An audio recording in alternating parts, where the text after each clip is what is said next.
دین اسلام میں شہادتین کا کیا درجہ ہے، یعنی دو گواہیاں جس کے ساتھ انسان اسلام میں داخل ہوتا ہے. کوئی شخص شہادتین یعنی دو گواہیاں دیے بغیر دین میں داخل نہیں ہو سکتا. رب العزت نے ارشاد فرمایا انما المؤمنون الذین آمنوا باللہ ورسولہ، سورہ نور کی آیت نمبر 62 ہے. مومن وہ لوگ ہیں جو اللہ تعالیٰ اور اس کے رسول پر ایمان رکھتے ہیں. اگلی بات ہم دیکھیں گے دو گواہیوں کے حوالے سے. پہلی گواہی ہے لا الہ الا اللہ کی. تو لا الہ الا اللہ کے کیا معنی ہے؟ لا الہ الا اللہ کا مطلب ہے کہ اللہ تعالیٰ کے سوا کوئی معبود برحق نہیں ہے. یہ بات تو سب پر واضح ہے کہ اس کے معنی کیا ہے کہ اللہ کے سوا کوئی معبود برحق نہیں ہے. نارملی اس کا ترجمہ کیا جاتا ہے کوئی معبود نہیں ہے. تو معبود تو بہت پوجے جاتے ہیں. عیسائی 3 خداؤں کو پوجتے ہیں اور اسی طرح سے زرتشت مذہب والے 2 خداؤں کے قائل ہیں، اور آپ کے ہمسائے کروڑوں خداؤں کے قائل ہیں کہ ان کے لیے ہر وہ چیز جو نفع دیتی ہے یا نقصان دیتی ہے وہ خدا کا درجہ رکھتی ہے. تو یہاں اس کے معنی کیا ہے کہ اللہ کے سوا کوئی معبود برحق نہیں ہے. برحق یعنی حق پر نہیں ہے. اگرچہ اسے معبود بنایا جاتا ہے لیکن اس کا معبود بنانا حق نہیں ہے. کیا کلمہ لا الہ الا اللہ کہنے والے کے لیے کچھ شرائط بھی ہیں؟ وہب بن منبہ رحمہ اللہ سے پوچھا گیا کیا لا الہ الا اللہ جنت کی چابی نہیں؟ انہوں نے جواب دیا ہاں کیوں نہیں، لیکن ہر چابی کے دندانے ہوتے ہیں. اگر تم ایسی چابی لاؤ جس کے دندانے ہوں تو وہ تمہارے لیے کھولے گی وگرنہ نہیں. یہ صحیح بخاری کی روایت ہے کتاب الجنائز کی، اور باب کا نام ہے ومن کان آخر کلامہ لا الہ الا اللہ. کلمہ لا الہ الا اللہ کہنے والے کے لیے کچھ شرائط کے ساتھ جنت کی چابی بنتا. جو شرائط یہ ہیں، نمبر 1 علم. یہ پہلی شرط ہے. لا الہ الا اللہ کے معنی کا علم ہونا یہ کلمہ پڑھنے کی شرط ہے اور جنت میں جانے کی شرط ہے.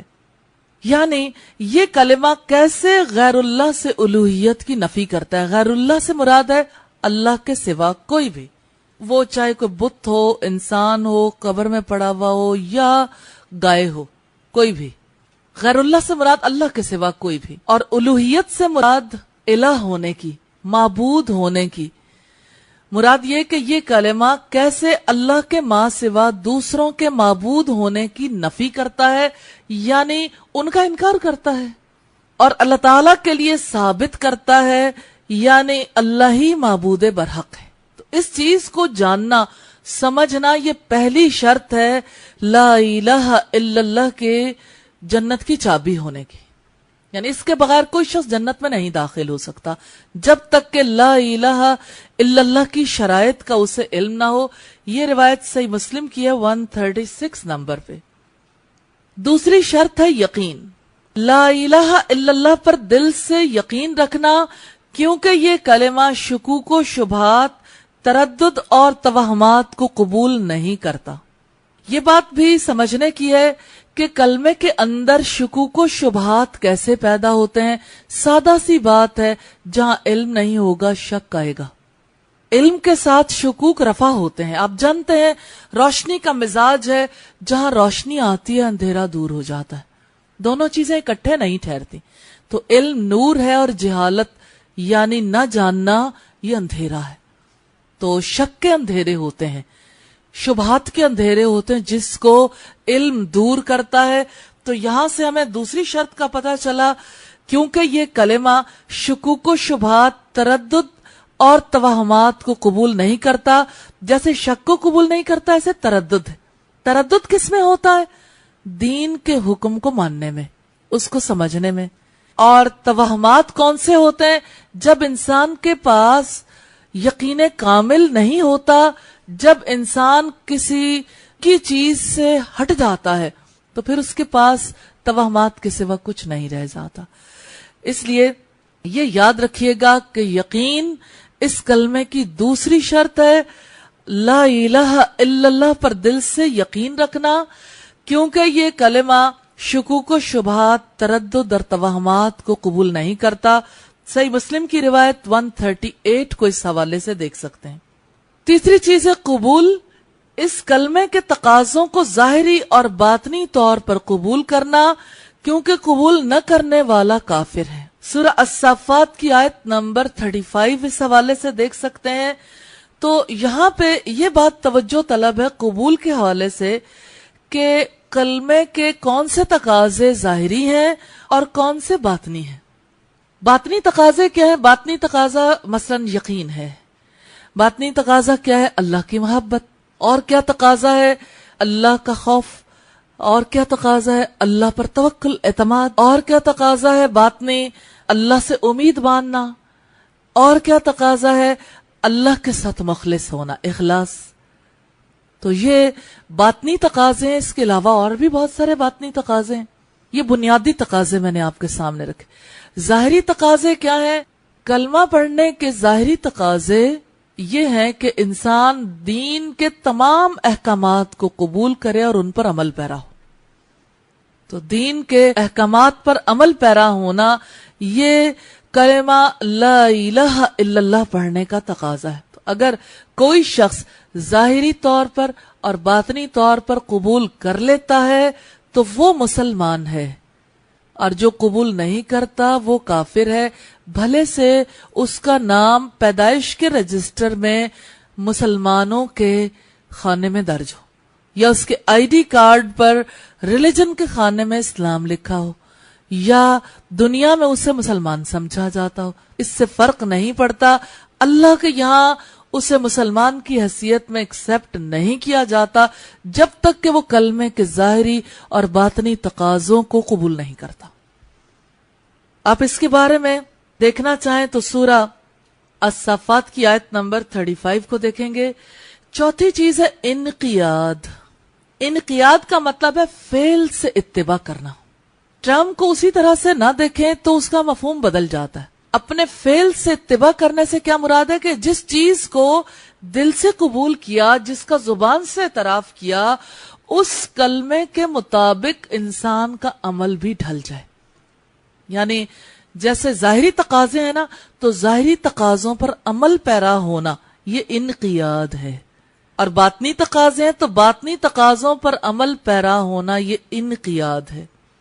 اور جیسے اللہ کے احکامات پر عمل پیرا ہونا ہے، اسی طرح اس کے منع کردہ کاموں سے رک جانا یہ بھی انقیاد ہی کا حصہ ہے۔ سورہ لقمان کی آیت نمبر 22 اس حوالے سے آپ دیکھ سکتے ہیں۔ پانچویں شرط ہے صدق۔ صدق کہتے ہیں سچائی کو۔ لا الہ الا اللہ کے اقرار میں انسان اتنا سچا ہو کہ اس کی صداقت جھوٹ اور نفاق کے منافی ہو۔ الفتح کی آیت نمبر 11 سے دیکھ سکتے ہیں، یہ بات سمجھنے کی ہے۔ صداقت کا تعلق محض الفاظ سے نہیں ہوتا۔ جو الفاظ انسان زبان سے بولتا ہے وہ بھی سچے ہونے چاہیے، لیکن اس سچائی کا سر رشتہ جڑا ہوا ہے قلب کے ساتھ۔ جب تک دل کے اندر سچائی نہیں اترتی، صرف منہ کے الفاظ ہیں جو سچے نہیں ہو سکتے۔ دوسری طرف جو کچھ انسان اپنی زبان سے کہتا ہے اس کا تعلق انسان کے عمل سے جڑا ہوا ہوتا ہے۔ جیسے ہر دعویٰ ثبوت چاہتا ہے، ایسے ہی لا الہ الا اللہ کا دعویٰ بھی ثبوت مانگتا ہے کہ اگر تم اللہ کو ایک رب مانتے ہو تو اپنی زندگی میں اس کے احکامات کی کتنی پیروی کرتے ہو، کہاں تک آپ نے عملی طور پر اسے قبول کر لیا۔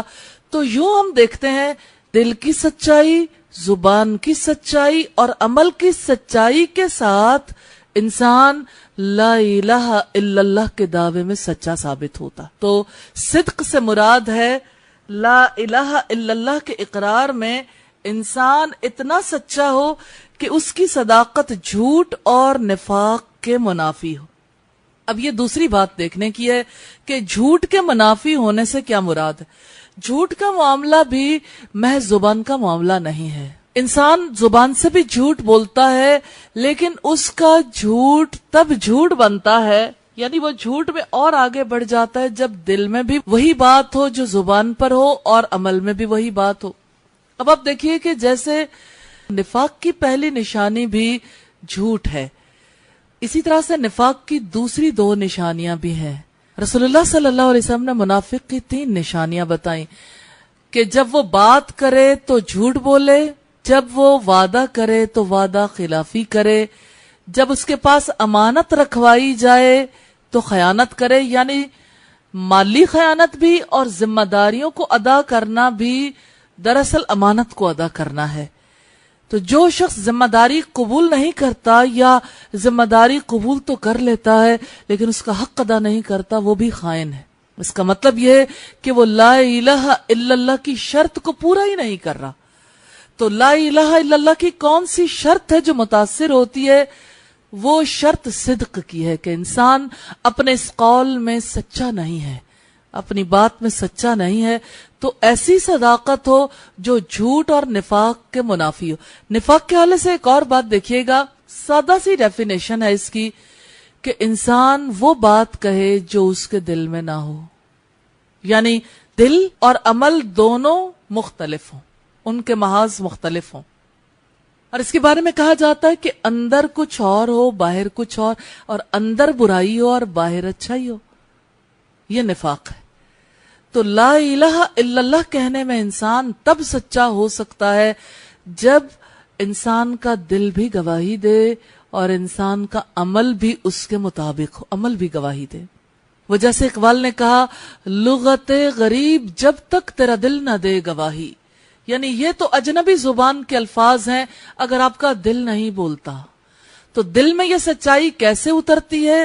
علم کے توسط سے، کہ لا الہ الا اللہ کے معنی کا علم ہو، اس کی شرائط کا علم ہو، اس کے تقاضے نبھانے کا علم ہو کہ کیسے اس کے تقاضوں کو پورا کیا جائے. اس کے بغیر انسان سچا نہیں ہو سکتا، سچا عمل نہیں کر سکتا. تو 5ویں شرط ہم نے دیکھی. 6ٹھی شرط ہے اخلاص.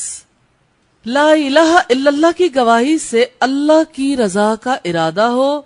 سورہ البینہ کی آیت نمبر 5 میں اسے دیکھ سکتے ہیں. اخلاص کا مطلب ہے کھوٹ سے پاک ہونا. جب ایک انسان کوئی کام کرتا ہے، وہ کام کس غرض سے انجام دیتا ہے، اس کا مقصد کیا ہے، کسی کام کو انجام دینے کا مقصد اس چیز کا تعین کرتا ہے کہ کام خالص ہے یا نہیں. مثلا اب دیکھیے کہ ہمیں دنیا میں تو اخلاص کے بارے میں خوب اچھے طریقے سے پتا ہے خالص چیز کیسی ہوتی ہے. مثال کے طور پر سونے میں کھوٹ ملی ہوئی ہو تو ظاہر ہے کہ وہ سونا خالص نہیں کہلاتا. چلیے مرچوں میں ملاوٹ ہوئی ہو تو مرچیں خالص نہیں کہلاتی، نمک خالص نہیں کہلاتا، دودھ خالص نہیں کہلاتا. اور اگر محبت میں بھی ایک انسان سچا نہ ہو تو محبت بھی خالص نہیں کہلاتی. رشتوں میں کھوٹ آ جاتا ہے تو وہ رشتے بھی خالص نہیں رہتے، تعلقات میں خرابی آ جاتی. اصل میں جو چیز بدلتی ہے پہلے نیت، دل کا ارادہ، مقصد بدل جاتا ہے انسان کا. اس دین میں کوئی کام ایسا نہیں جو دین کے دائرے سے باہر ہو. انسانی زندگی کا کوئی کام ایسا نہیں جس کو انسان یہ کہہ سکے کہ اس معاملے میں تو اب دین کا کوئی تعلق نہیں. ایسے کام ہیں جو واجب ہیں، ایسے بھی کام ہیں جو مباح ہیں. مباح کام وہ ہوتے ہیں کہ جو انسان کے لیے کرنے ناگزیر ہے. کھانا کھانا ناگزیر ہے. اب کھانا کھانے کے لیے انسان جو مشقت کرتا ہے یہ سارے مباح کام ہیں. کھانا بنانا، کھانا بنانے کے بعد کھانا کھلانا، سارے مباح یعنی جائز امور ہیں. اب یہ کہ روزی کمانا ہے، جائز امر ہے، ظاہر ہر ایک کو چاہیے، لیکن یہی کام عبادت بن جاتے ہیں جب اس میں اخلاص شامل ہوتا ہے. مثال کے طور پر نبی صلی اللہ علیہ وسلم نے فرمایا، سچا تاجر اللہ کے عرش کے سائے تلے ہوگا جس دن کوئی سایہ نہیں ہوگا. تو اس کا مطلب یہ کہ تجارت لا الہ الا اللہ کے تقاضوں کے مطابق کی، اللہ سے اجر پانے کے لیے، اللہ کی رضا کے لیے کی. اب یہی تجارت جو ہے اس کے لیے عبادت بن گئی، اس پر اجر ملے گا. اسی طرح سے نبی صلی اللہ علیہ وسلم نے فرمایا، کوئی لقمہ جو ایک شخص اپنی بیوی کے منہ میں دیتا ہے وہ لقمہ بھی اس کے لیے اجر کا باعث ہے. یعنی آپس کی محبت تو ہے، حقوق و فرائض کی ادائیگی بھی ہے، لیکن اگر اس نے خالص اللہ کی رضا کے لیے یہ کام کیا تو اس پر بھی اجر و ثواب ہے. تو اس سے ہمیں یہ پتا چلتا ہے کہ وہ کام جو مسلمان اسلام قبول کرنے کے بعد انجام دیتا ہے، نیت کی وجہ سے، نیت میں اخلاص کی وجہ سے عبادت بن جاتے، وہ عادت نہیں رہتے. تو یہ اخلاص لا الہ الا اللہ کی شرط ہے. اس اخلاص کے ساتھ لا الہ الا اللہ کے تقاضے نبھائے جا سکتے ہیں، اس کے بغیر نہیں. تو خالص چیز وہ ہوتی ہے جس میں کھوٹ نہ ہو. کھوٹ کیسے آتی ہے؟ دین میں کھوٹ کیسے آتی ہے؟ ریاکاری سے. انسان دکھاوے کے لیے کرے، نمود و نمائش کے لیے کرے، کسی اور کی رضا کے لیے کرے. مثال کے طور پر جیسے نماز جیسا فعل ہے، انسان اللہ کی رضا کی بجائے لوگوں کے دکھاوے کے لیے کرے کہ لوگ مجھے نمازی سمجھیں، اچھا سمجھیں، تو وہ نماز اللہ کے یہاں کوئی درجہ نہیں رکھتی، اس پر پکڑ ہے. کیونکہ یہ شرک ہے کہ انسان ریاکاری کرے. نبی صلی اللہ علیہ وسلم نے فرمایا من صلی یرائی فقد اشرک، جس نے دکھاوے کی نماز پڑھی اس نے شرک کیا. اور شرک کو تو اللہ نے کسی صورت معاف کرنا ہی نہیں ہے. اسی طرح سے جیسے نماز کے بارے میں ہم نے دیکھا ایک شخص دعا مانگتا ہے، دعا میں آنکھوں سے آنسو بھی بہہ رہے ہیں، انسان سسکیاں لے کر بھی دعا کر رہا ہے، لیکن اس کی نیت یہ ہے کہ لوگ کہیں کیا دعا کروائی ہے، کہ فلاں شخص بڑا نیک. جب نیت خراب ہو گئی تو ایسی دعا پر پکڑ ہے. اگرچہ الدعاء مخ العبادہ، دعا عبادت کا مغز ہے، جیسے برین ہے عبادت کا، لیکن اگر وہاں بھی کوئی وائرس آ گیا تو ساری عبادت گئی اور نقصان تو لازم ہے. مثال کے طور پر آپ کا بہت اچھا فرنیچر ہے یا کوئی ڈور ہے، جہاں پر دیمک لگ گئی، دروازہ بظاہر تو ٹھیک ٹھاک دکھتا ہے، فرنیچر بھی ٹھیک ٹھاک دکھتا ہے، لیکن اندر اندر کیا ہو جاتا ہے؟ اندر اندر وہ سارا کچھ کھایا جاتا ہے، اور کوئی وقت آتا ہے کوئی ہاتھ بھی لگائے تو نیچے آ جاتا ہے. یوں ہی انسان کا اسلام کا معاملہ ہے، جس میں کوئی کام انسان اگر اللہ کی رضا کے لیے نہیں کرتا، کسی اور کی خوشی کے لیے کرتا ہے، تو اس کا اسلام کھوکھلا ہو جاتا ہے. دیمک کی طرح یہ احساس یا کسی اور کے لیے کی جانے والی نیت جو ہے اس کو گھن کی طرح چاٹ لیتی ہے. وہ عمل اللہ کے یہاں قبول نہیں ہوتا، اس کی کوئی ویلیو نہیں ہوتی. اس لیے اخلاص ضروری ہے. مثال کے طور پر ایک عورت جو ہے اپنے شوہر کی خوشی کی خاطر کوئی کام کرتی ہے، تو شوہر کی خوشی کی خاطر کیے جانے والے کام پر اجر نہیں ہے، کیونکہ دین میں کسی کی خوشی اللہ کی خوشی کے اوپر نہیں ہو سکتی. ہاں ایک صورت ہے، اگر کوئی عورت اپنے شوہر کو اللہ کی رضا کی خاطر خوش کرنا چاہتی ہے اور اس نے عین خوش کرنے سے پہلے یہ نیت کی ہے، خالص نیت، کہ یا اللہ یہ صرف تیری رضا کے لیے، یہ میں اپنے دل کی خوشی کی خاطر نہیں کر رہی، آپ کی رضا کے لیے، تب وہ کام اللہ کے لیے خالص ہوتا ہے. اچھا، ایک اور جگہ جہاں سے بہت زیادہ کھوٹ آتا ہے وہ خود انسان کا اپنا نفس. انسان زیادہ تر کام اپنے نفس کی رضا کے لیے کرتا ہے، دل کی مرضی کے تحت. میرا یہ دل چاہتا ہے میں فلاں کام کر لوں، تو پھر اپنے نفس سے کہیے اب اس پر اجر بھی دے دو، اس کو قبول بھی کر لو، اس کے پاس تو کوئی اختیار نہیں ہے. دو چیزوں میں زندگی میں ٹائی پڑی ہوئی ہے، یا اللہ کی مرضی یا کسی اور کی مرضی، چاہے وہ اپنے نفس کی ہو یا کسی کی، غیر اللہ کی مرضی. کام وہ خالص ہوتا ہے جو اللہ کی رضا، اللہ کی مرضی کے مطابق انجام دیا جائے. تو لا الہ الا اللہ کی شرائط میں سے وہ شخص مسلمان ہوگا جو اخلاص کی شرط کو پورا کرے گا، ہر کام فقط اللہ کی رضا کے لیے کرے، پھر وہ مسلمان ہو سکتا ہے، پھر وہ تقاضے پورے کر سکتا ہے. یہ شرط ہے مسلمان ہونے کی کہ اس نے جو کام کرنا ہے اللہ کو راضی کرنے کی نیت سے کرنا ہے، اسی مقصد کے تحت کرنا. تو اخلاص یہ ہے کہ لا الہ الا اللہ کی گواہی سے اللہ کی رضا کا ارادہ ہو، یعنی اللہ کو راضی کرنے کا، اللہ کو خوش رکھنے کا مقصد ہو. رب العزت نے اس پاک کلام میں فرمایا قل ان صلاتی و نسکی و محیای و مماتی للہ رب العالمین، آپ کہہ دو یقیناً میری نماز، میری قربانی، میرا جینا، میرا مرنا سب اللہ رب العالمین کے لیے ہے۔ یہ ہے اسلام۔ یہاں کسی کی خوشی اللہ کی خوشی کے اوپر نہیں ہے، اللہ کی خوشی کے برابر نہیں ہے۔ ہر ایک کی خوشی بہت نیچے ہے۔ اللہ کی رضا کے لیے کسی کو خوش کیا جائے وہی چیز قابل قبول ہے، ورنہ انسان اسی کے حوالے کر دیا جاتا ہے جس کی رضا کے لیے وہ جیتا، جس کی خوشی کے لیے وہ کام کرتا ہے۔ تو یہاں چھٹا اصول ہم نے دیکھا اخلاص، اور ساتواں اصول ہے، ساتویں شرط ہے اللہ تعالیٰ اور اس کے رسول صلی اللہ علیہ وسلم سے محبت۔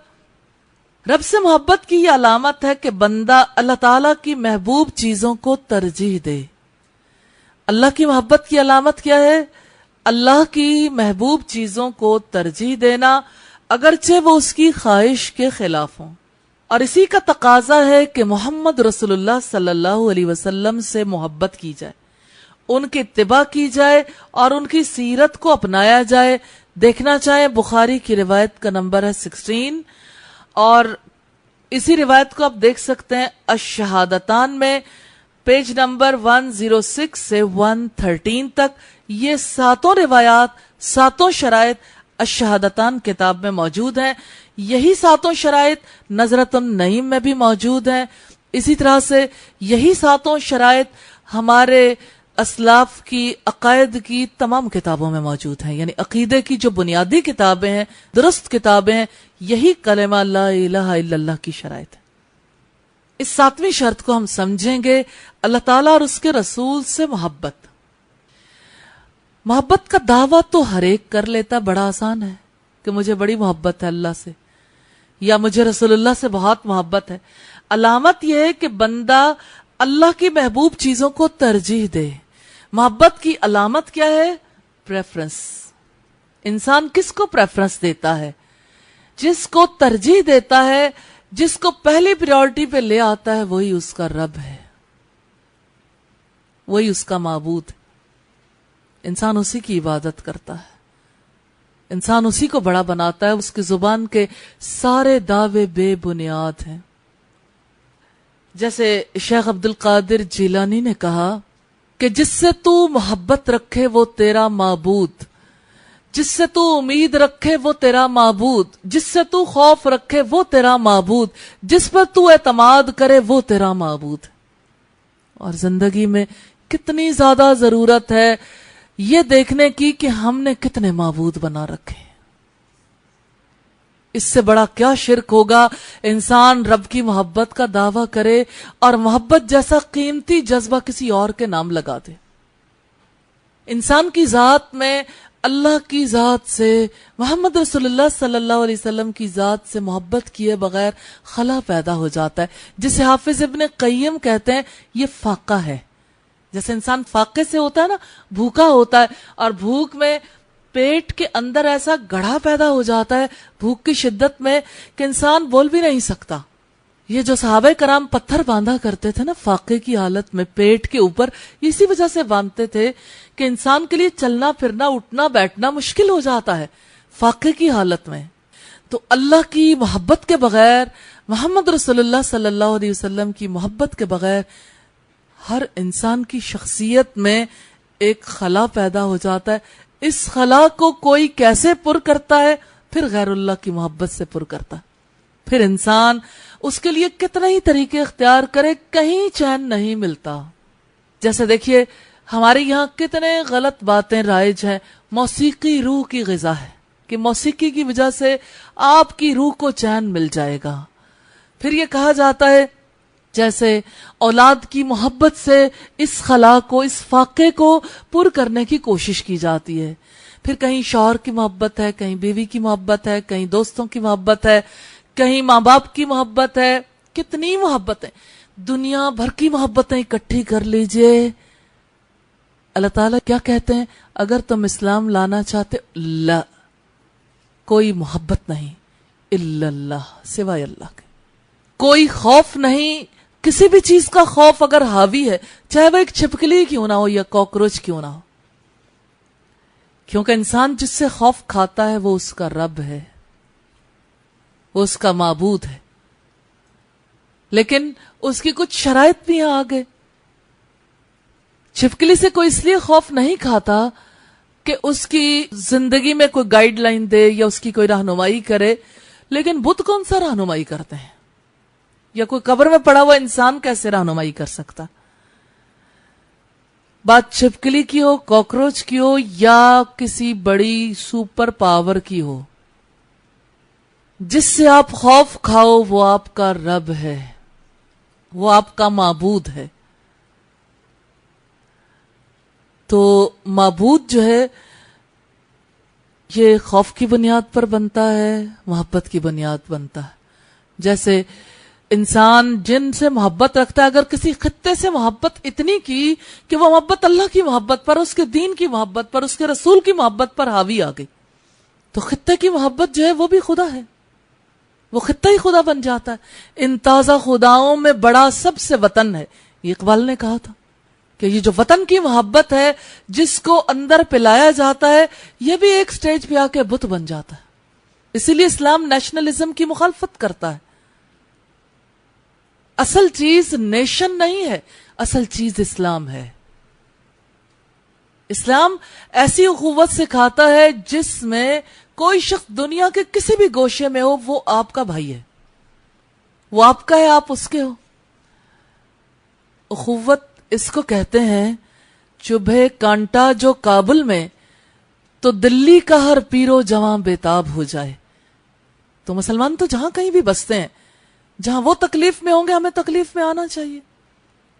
تو آپ دیکھیے رشتہ وہ ہے جو رب سے تعلق کی بنیاد پر استوار ہوتا ہے، رشتہ وہ ہے جو رب کی محبت کے ساتھ محمد رسول اللہ صلی اللہ علیہ وسلم کی تعلیمات کے ساتھ گندا ہوا، وہی رشتے قابل قبول ہیں۔ اللہ اور اس کے رسول سے محبت، اس محبت پر جو محبت غالب ہے، دراصل وہی انسان کا معبود ہے، چاہے شوہر کی محبت ہے، چاہے والد کی محبت ہے، والدہ کی محبت ہے، فیملی ممبرز کی محبت ہے، کسی کی بھی۔ دلیل اس کی یہ ان انس رضی اللہ تعالی عنہ قال قال رسول اللہ صلی اللہ علیہ وسلم لا يؤمن احدكم حتى اكون احب اليه من والده وولده والناس اجمعین، تم میں سے کوئی شخص ایمان والا نہیں ہو سکتا جب تک کہ میں اسے اس کے والدین، اس کی اولاد اور دنیا کے تمام انسانوں سے زیادہ محبوب نہ ہو جاؤں۔ تو اللہ اور اللہ کے رسول کی محبت ہر محبت سے جب تک اوپر نہیں چلی جاتی ایمان قابل قبول نہیں ہے۔ اور یہ کلمہ لا الہ الا اللہ کی شرط ہے، اس کے بغیر کوئی اسلام نہیں قبول کر سکتا۔ اب آپ دیکھیے گا کہ بات ہے علامت کی، تو علامت اس کی کیا ہے؟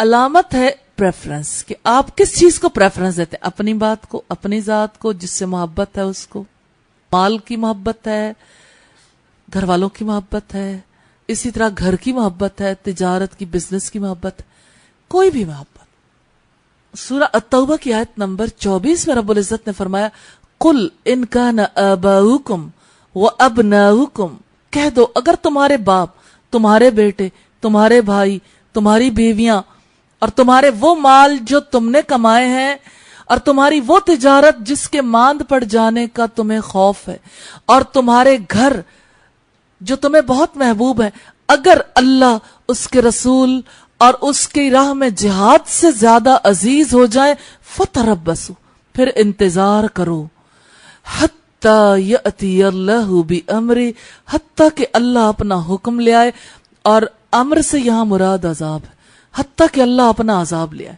پھر انتظار کرو، اس کے بعد عذاب ہی آ سکتا ہے۔ اللہ تعالی ہم سب کو اور مسلمانوں کو محفوظ فرمائے اپنے غضب سے، اور اللہ تعالی ہمیں دین کو سمجھنے کی پوری توفیق عطا فرمائے۔ اب اس کے حوالے سے یہ بات بھی خاص ہے، ترجیح کے حوالے سے، اگرچہ وہ اس کی خواہش کے خلاف ہو، یعنی بعض اوقات یہ ہوتا ہے آپ کسی چیز کو پریفرنس دے رہے ہو، آپ کا دل نہیں مانتا، نہ مانے، دل نہ ماننے کے باوجود بھی پریفرنس دیے، اس کا بہت اجر ہے۔ کوئی شخص یہ کہتا ہے جب میرا دل ہی نہیں چاہتا کہ میں پریفرنس دوں یا میں یہ کام کروں تو کیسے کر لوں؟ دل مانے گا تو کریں گے. دل مانے یا نہ مانے، مسلمان وہی ہو سکتا ہے جو اللہ اور اس کے رسول کو ترجیح دے، ان کی محبت کو ترجیح دے. اسی کا تقاضا ہے کہ محمد رسول اللہ صلی اللہ علیہ وسلم سے محبت کی جائے.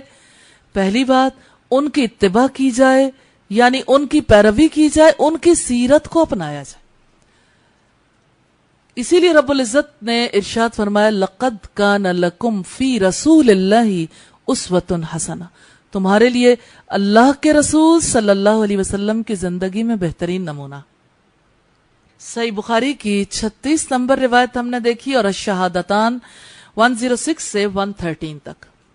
8ویں شرط مختصر شرح ارکان الاسلام میں ہے، اور وہ یہ ہے اللہ کے سوا جن کی عبادت کی جاتی ہے ان کا کفر کرنا.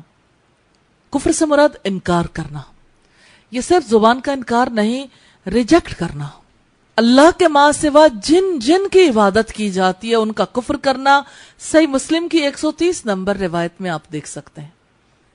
محمد رسول اللہ صلی اللہ علیہ وسلم کی گواہی کا مطلب اور اس کی شرائط دیکھیں گے.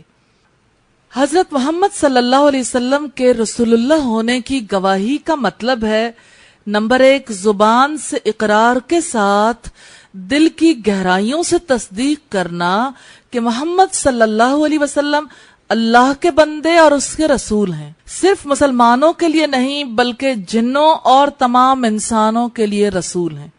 سورہ الاحزاب کی آیات 45 اور 46 آپ اس حوالے سے دیکھ سکتے ہیں.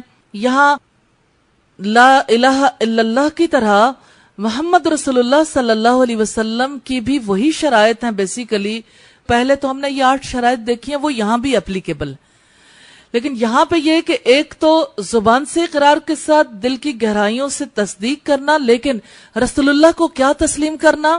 اللہ کا بندہ، عبدہ و رسولہ. عبد پہلے ہیں، رسول بعد میں. جیسا کہ قرآن حکیم میں آتا ہے سبحان الذی اسری بعبدہ، پاک ہے وہ ذات جو لے گیا ایک رات اپنے بندے کو مسجد حرام سے دور کی اس مسجد تک جس کے ماحول کو ہم نے برکت دی. عبد کا مطلب ہے بندہ. اللہ تعالیٰ نے محمد رسول اللہ صلی اللہ علیہ وسلم کو اسی لیے ان لوگوں میں سے اٹھایا، انہی کے گھرانے میں پیدا کیا جن لوگوں نے دنیا کی امامت کرنی تھی، جن کے توسط سے اللہ تعالیٰ نے دین کو دوسروں تک پہنچانا تھا. بندہ ہونے کا مطلب کیا ہے؟ اللہ کی مخلوق ہے اور اللہ تعالیٰ نے انہیں انسانوں میں سے بنایا ہے، اور صرف مسلمانوں کے لیے نہیں بلکہ جنوں اور تمام انسانوں کے لیے رسول ہیں.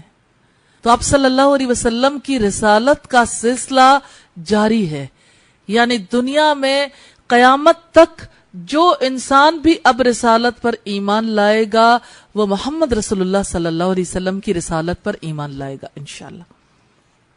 اسی کا پہلا سب پوائنٹ ہے نبی صلی اللہ علیہ وسلم نے ماضی اور مستقبل کے حالات و واقعات کے بارے میں جو خبریں دی ہیں سب کی تصدیق کرنا، یہ رسول اللہ صلی اللہ علیہ وسلم کی گواہی دینے کی شرط. النجم کی آیت نمبر 3 اور 4 دیکھ سکتے ہیں، جس میں رب العزت نے فرمایا وَمَا يَنْتِقُ عَنِ الْهَوَىٰ، آپ اپنی مرضی سے لب کشائی نہیں کرتے، إِنْ هُوَ إِلَّا وَحْيٌ يُوحَىٰ، آپ وہی کہتے ہیں جو آپ کی طرف وحی کی جاتی ہے، یعنی وحی کی بات کرتے ہیں، اپنی مرضی کی بات نہیں کرتے. اس لیے ماضی کی کوئی خبر دی ہے یعنی پچھلی قوموں کی جو خبر دی ہے، اور مستقبل کی جیسے آپ صلی اللہ علیہ وسلم نے آنے والے زمانوں میں سے قیامت کے دور کی بہت خبریں دی ہیں.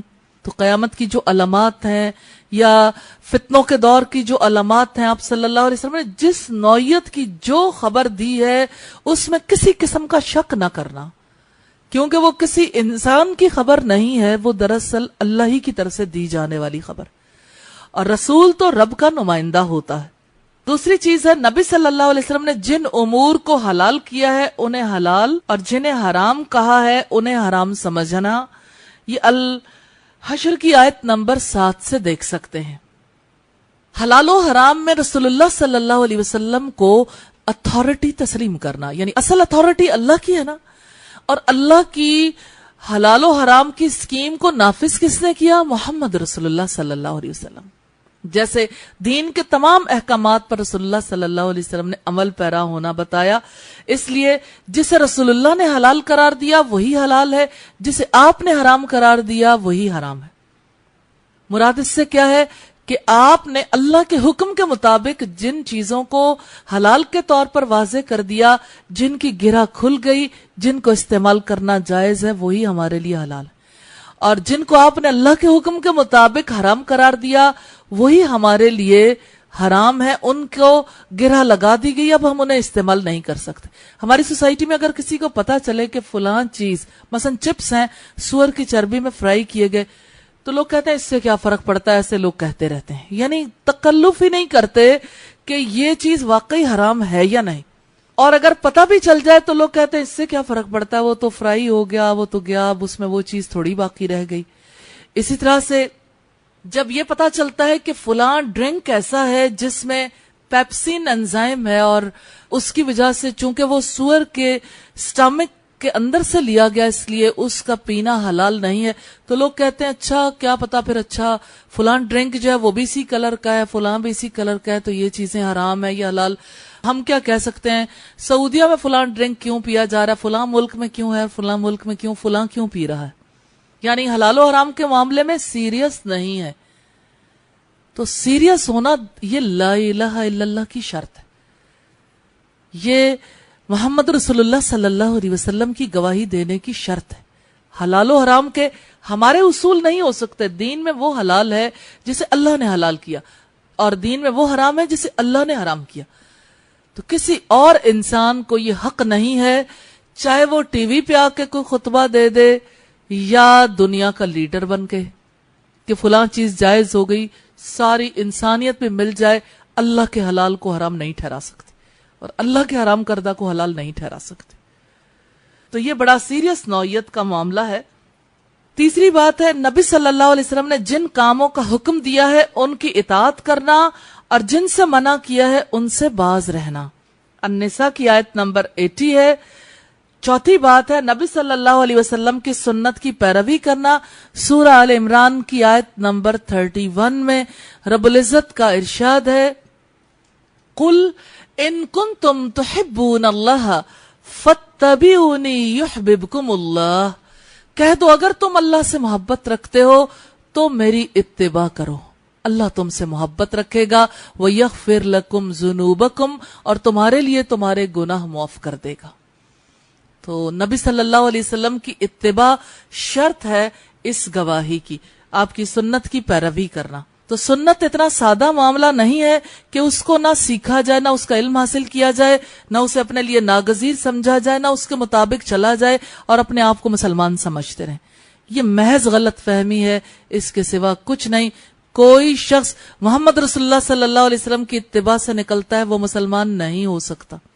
یہ معاملات ہیں اللہ کے ہاتھ میں. ہم تو لا الہ الا اللہ اور محمد رسول اللہ صلی اللہ علیہ وسلم کی شرائط پڑھ رہے ہیں کہ شرط یہ ہے کہ محمد رسول اللہ صلی اللہ علیہ وسلم کی پیروی کرنی ہے. اس کے بغیر کسی کا اسلام تسلیم نہیں کیا جائے گا. یہ پیروی کہاں کہاں، عبادات میں بھی، اخلاق میں بھی، معاملات میں بھی، ہر فیلڈ میں، ہر جگہ. اس لیے آپ صلی اللہ علیہ وسلم کی سنت، آپ کی حدیث کو سیکھنا لازم ہے. اس کے بغیر کیسے سنت کا پتہ چلے؟ جس بات کا علم نہیں اس پر عمل کیسے ہوگا؟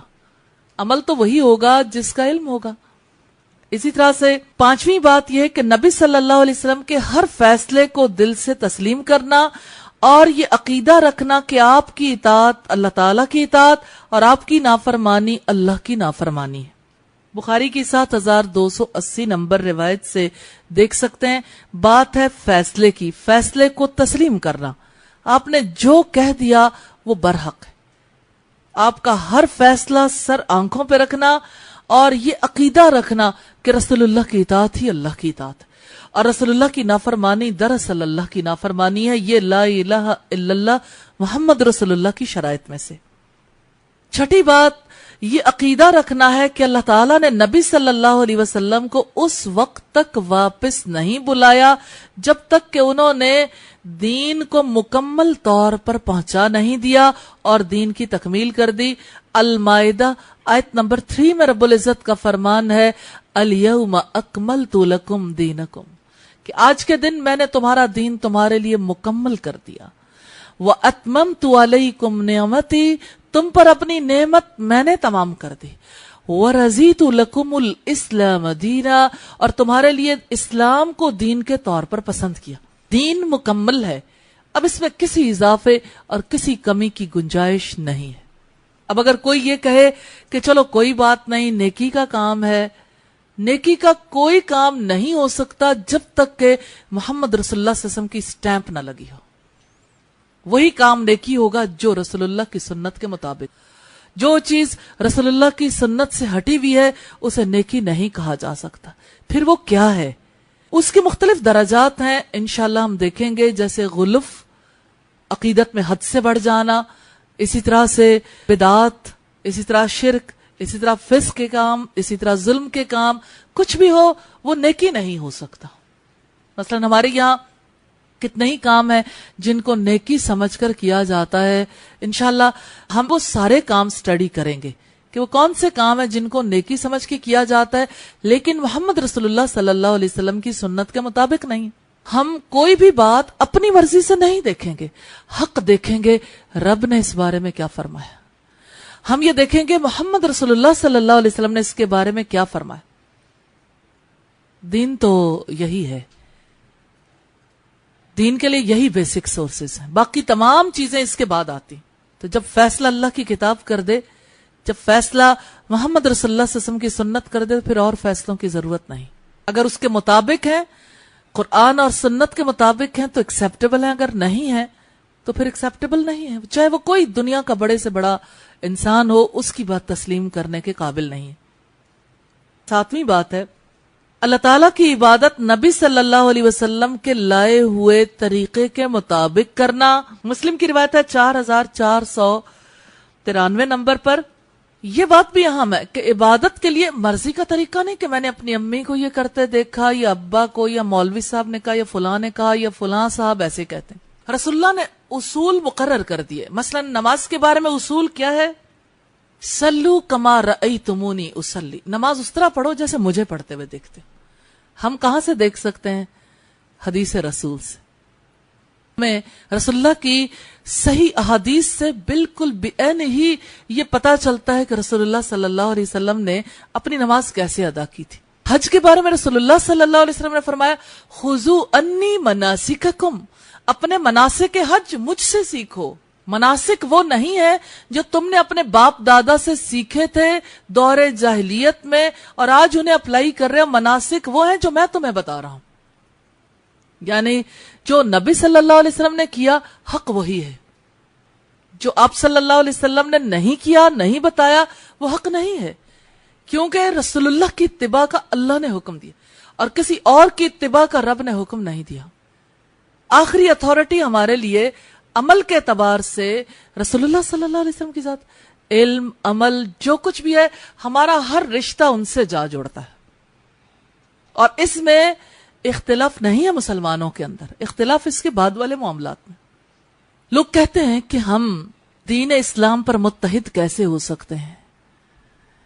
نبی صلی اللہ علیہ وسلم کو یہ حکم دیا گیا، ہرقل کو آپ نے خط لکھا تو آپ نے دعوت دی، اور دعوت دیتے ہوئے آپ نے سورہ آل عمران کی آیت تحریر کی، قل یا اہل الکتاب، کہہ دو اے اہل کتاب، تعالوا الی کلمۃ سواء بیننا و بینکم، آپ کہہ دو آؤ اہل کتاب اس کلمے کی طرف جو ہمارے اور تمہارے درمیان مشترک ہے. دنیا میں صرف مسلمانوں کے اندر نہیں، مسلمان ہو یا کافر، آج دنیا کے پاس اس کے سوا کوئی اتحاد کی گراؤنڈ نہیں ہے. یہی اتحاد کی بنیاد، لوگ اسی پر اکٹھے ہو سکتے ہیں. جہاں بھی اکٹھے ہوں گے، کل بھی اسی طرح لوگ اکٹھے ہوئے تھے، آج بھی گراؤنڈ یہی. اختلاف اس کے بعد شروع ہوتا ہے جہاں پر جزویات میں لوگ پڑ جاتے ہیں. اس لیے جزویات میں پڑے بغیر ایگزیکٹ دین کی طرف آ جائیں، یہی اتفاق کا راستہ ہے۔ اللہ نے محمد رسول اللہ صلی اللہ علیہ وسلم کو قیامت تک کے لیے، رہتی دنیا تک کے انسانوں کے لیے کیوں رسول بنا کر بھیجا؟ اسی لیے کہ رہتی دنیا تک انہی کی ذات کے توسط سے اتحاد قائم ہوتا رہے۔ کلیئر ہوگی بات؟ 8ویں بات یہ ہے، یہ عقیدہ رکھنا کہ آپ صلی اللہ علیہ وسلم اپنی امت کو روشن راستے پر چھوڑ گئے۔ یہ ابو داؤد میں دیکھ سکتے ہیں 4607 نمبر پر۔ روشن راستے سے مراد کیا ہے؟ علم کے راستے پر، یعنی جو کچھ انہوں نے اپنی زندگی میں کرنا ہے اب کچھ بھی چھپا ہوا نہیں ہے۔ کیا رب تعالیٰ نے نبی صلی اللہ علیہ وسلم کو سراج منیر نہیں کہا؟ سراج سورج کو کہتے ہیں اور منیر روشن کو، روشن چراغ۔ جیسے چراغ سے روشنی ملتی ہے اور سورج سے پوری زمین روشن ہو جاتی، جس حصے پر سورج نکلتا، ایسے ہی رسول اللہ صلی اللہ علیہ وسلم کی ذات پوری انسانیت کے لیے روشن چراغ۔ جس کسی کو روشنی چاہیے اس چراغ کا محتاج ہے۔ محمد رسول اللہ صلی اللہ علیہ وسلم کی طرف دیکھے بغیر، آپ صلی اللہ علیہ وسلم کے عمل کو سیکھے بغیر کوئی روشنی میں نہیں آ سکتا، اور رسول اللہ اپنی امت کو روشن راستے پر چھوڑ گئے۔ محمد رسول اللہ کی شرائط میں سے کہ یہ عقیدہ رکھیں کہ رسول اللہ اپنی امت کو روشن راستے پر چھوڑ گئے۔ لوگ کہتے ہیں 30 پارے تو محفوظ ہو گئے، 10 بکری کھا گئی تھی۔ اس کا مطلب کیا ہے کہ کچھ چیزیں مشتبہ ہیں۔ کچھ لوگ کہتے ہیں سینہ بسینہ باتیں بھی ہیں جو منتقل ہو رہی ہیں، یہ علم لدنی ہے، جو آپ کو وہ لوگ بتا سکتے ہیں جو باطنی علم رکھتے ہیں۔ کوئی چیز اس دین میں چھپی بھی نہیں ہے، تمام چیزیں محمد رسول اللہ صلی اللہ علیہ وسلم واضح کر کے گئے۔ یہ اپنی دکانداری چمکانے کے لیے کہ ہمارے پاس علم لدنی ہے، ہمارے پاس وہ علم ہے، اس سے بڑا جھوٹ نہیں ہو سکتا۔ جب رب نے کہہ دیا آج کے دن میں نے تمہارا دین تم پر مکمل کر دیا، رب کی بات جھوٹی نہیں ہو سکتی۔ سارے انسان مل جائیں تب بھی رب ہی کی بات سچی ہے۔ تو رب نے یہ بتا دیا کہ اب دین میں نہ کمی کی ضرورت ہے نہ اضافے کی، دین مکمل ہے، دین میں کسی قسم کا کوئی جھول، کوئی ابہام نہیں ہے، شبہ والی بات نہیں ہے۔ دوسری بات لا الہ الا اللہ کی بنیادی شرائط میں سے یہ ہے کہ شہادت محمد رسول اللہ صلی اللہ علیہ وسلم کی وہی شرائط ہیں جو لا الہ الا اللہ کی شرائط۔ مثلا لا الہ الا اللہ کہنے کی پہلی شرط ہے علم۔ علم کے معنی ہم نے دیکھے، لا الہ الا اللہ کے معنی کا علم ہونا، تو محمد رسول اللہ صلی اللہ علیہ وسلم کے معنی کا علم ہونا، اور یہ کہ محمد رسول اللہ صلی اللہ علیہ وسلم کے ماں سوا دوسرے رہنماؤں کی کیسے نفی ہوتی ہے۔ صرف ایک اللہ کے رسول ہی ہمارے سچے رہنما ہیں، باقی جو رہنما بنا لیے ان رہنماؤں کو محمد رسول اللہ صلی اللہ علیہ وسلم کے مقابلے میں نہیں لایا جا سکتا۔ دوسری چیز ہے یقین، یعنی اس بات پر یقین کرنا کہ نبی صلی اللہ علیہ وسلم ہی اللہ کی جانب سے آئے، ہمارے لیے رسول بن کر آئے، جو آپ نے تعلیمات دی وہ سچی تھی، اپنی طرف سے نہیں تھی، وہ اللہ ہی کی دی ہوئی تعلیمات۔ تیسری شرط ہے قبول، یعنی ظاہری اور باطنی طور پر محمد رسول اللہ صلی اللہ علیہ وسلم کے تقاضوں کو قبول کرنا۔ چوتھی چیز ہے انقیاد، فعل سے اتباع کرنا، یعنی نبی صلی اللہ علیہ وسلم کے احکامات پر، آپ کی تعلیمات پر اپنے عمل سے پیروی کرنا۔ پانچویں چیز ہے صدق، یعنی رسول اللہ کی گواہی دینے میں انسان اتنا سچا ہو کہ جھوٹ اور نفاق کے منافی ہو۔ چھٹی چیز ہے اخلاص، یعنی نبی صلی اللہ علیہ وسلم کی گواہی دینے میں انسان اتنا مخلص ہو کہ جو آپ نے کیا وہ برحق، آپ نے جو راستہ انسانیت کو دکھایا وہ بالکل سیدھا، آپ کی اتباع میں انسان مخلص، کھوٹ شامل نہ کرے کہ آدھی آدھی اتباع کر لے، آدھی آدھی مرضی شامل کر لے اپنی یا اوروں کی۔ ساتویں بات ہے رسول اللہ صلی اللہ علیہ وسلم سے محبت، اللہ کی محبت کے ساتھ، اور اسی طرح سے جیسے ہم نے یہ لا الہ الا اللہ کی شرائط دیکھی، محمد رسول اللہ صلی اللہ علیہ وسلم کی شرائط بھی دیکھی۔ تیسری بات ہے محمد رسول اللہ صلی اللہ علیہ وسلم کی محبت واجب ہے، یعنی آپ اس محبت سے نکلتے ہیں تو اسلام سے نکلتے ہیں۔ یہ محبت کتنی؟ باپ سے بڑھ کر، بیٹے سے بڑھ کر، بھائی سے بڑھ کر، اپنے گھر کی محبت سے، اپنی تجارت سے بڑھ کر، دنیا کے ہر انسان سے بڑھ کر محمد رسول اللہ صلی اللہ علیہ وسلم سے محبت کرنا واجب ہے۔ اس کا مطلب یہ ہے کہ رسول اللہ جب تک ہر چیز سے زیادہ محبوب نہیں ہو جاتے، اس وقت تک لا الہ الا اللہ محمد رسول اللہ صلی اللہ علیہ وسلم کی شرائط پوری نہیں ہوتی. یہ صحیح بخاری کی 15 نمبر روایت سے دیکھ سکتے ہیں. چوتھی شرط محمد رسول اللہ صلی اللہ علیہ وسلم سے محبت کی علامات وہ یہ ہے. نمبر 1، کثرت سے رسول اللہ صلی اللہ علیہ وسلم کا تذکرہ کرنا. یعنی جس سے محبت ہے اس کا تذکرہ ہوتا ہے. تذکرہ کرنا شرائط میں سے. رسول اللہ کی رسالت پر وہ شخص کیسے ایمان رکھتا ہے جو رسول اللہ کا تذکرہ ہی نہیں کرتا، آپس میں ایک دوسرے کا ہی تذکرہ کرتا رہتا. دوسری چیز ہے رسول اللہ کی ملاقات کا شوق رکھنا. یہ شوق اس دور کے لوگوں کو بھی تھا. آج یہ شوق کیسے پورا ہو سکتا ہے؟ آپ کی زیارت خواب کے ذریعے سے ہو جائے یا آخرت میں رسول اللہ صلی اللہ علیہ وسلم کی قربت نصیب ہو جائے. یہ ملاقات کا شوق رکھنا محمد رسول اللہ صلی اللہ علیہ وسلم کی شرائط میں سے. یعنی ہم اس وقت تک نبی صلی اللہ علیہ وسلم پر کامل ایمان نہیں رکھتے جب تک کہ ملاقات کا یہ شوق نہیں رکھتے. محبت کی علامات میں سے ہے. اسی طرح تیسری چیز ہے رسول اللہ سے بغض رکھنے والوں سے بغض رکھنا اور آپ سے محبت رکھنے والوں سے محبت رکھنا. یہ معاملہ بھی بڑا سیریس نوعیت کا ہے. رسول اللہ سے آج کی دنیا میں کون ہے جو بغض رکھتا ہو؟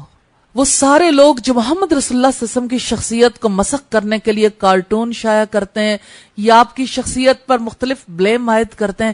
دنیا میں کتنے لوگ تھے جنہوں نے رسول اللہ صلی اللہ علیہ وسلم کی عزت کا دفاع کرنے کے لیے جانیں تک قربان کر دی، داؤ پہ لگا دی. جس نے رسول اللہ کے خلاف زبان کھولی اس کا سر قلم کرنے کو دوڑے. کس طرح سے عدالتوں میں مقدمے چلے. اس شہر لاہور میں غازی علم الدین شہید روڈ جو ہے وہ اس بات کی گواہ ہے. رنگیلا رسول کے خلاف اس شخص نے اپنا کام کر دیا تھا.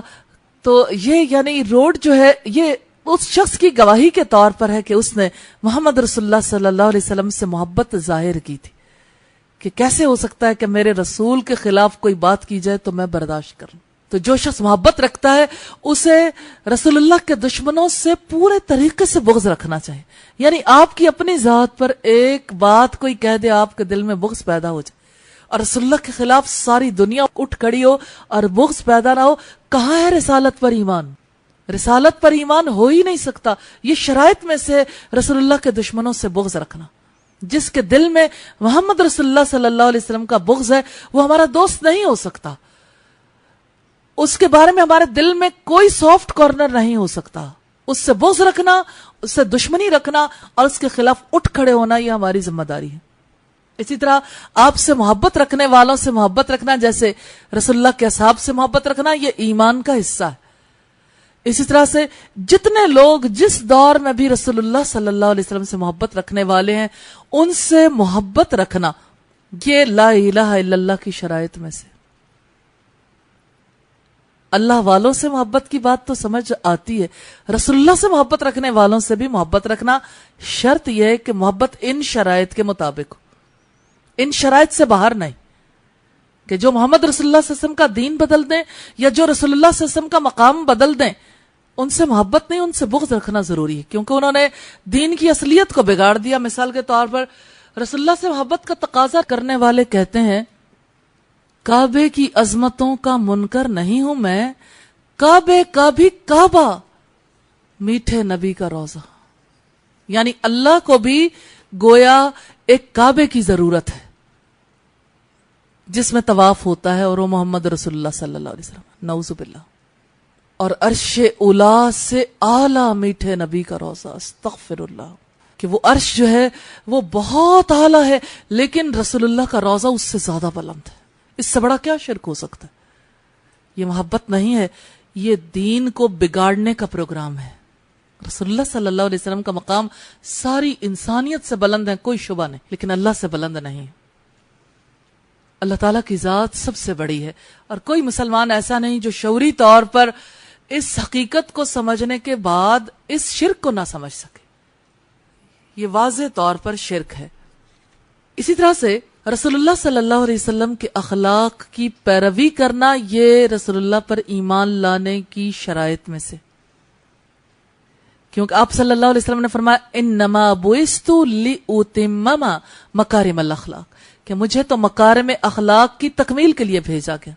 صرف لفظی زبانی محبت کے دعوے نہیں، عادت بھی بدلنی ہوگی، عادات بھی ان جیسی کرنی ہوگی، رویے بھی ویسے، اخلاق بھی ویسے.